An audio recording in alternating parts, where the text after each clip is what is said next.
স্বাধীন আম্মা তুমি রান্নার রুমে কি করো আম্মুর সাথে? বাবা আপা আপা আম্মা বলো। আমার আসে না লুচি বানাবো। হ্যাঁ আচ্ছা আমি তুমি র্যাক খাবে? ধরে ধরে তুমি যে উঠো ওখানে র্যাকটা তোমার গায়ের উপর পড়লে তুমি কি করবা? হ্যাঁ ওই যে আমি বাবা দেশে গেছি না, হ্যাঁ ওই যে নানি বাড়ি গেছি না, ওই যে নানু বাড়ি গেছি, হ্যাঁ। আর বাবা যাবে ওই, কি হবে? তুমি কি কিছু খাও না? পেঁয়াজ খাতিছো? হ্যাঁ পেঁয়াজও এখানে খাই, পেঁয়াজও খাই না।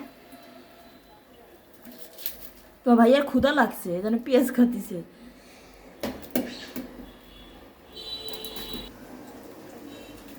এগুলো কাজ বলো। তুমি রুমে না থেকে রান্নার রুমে কি করো বাবা?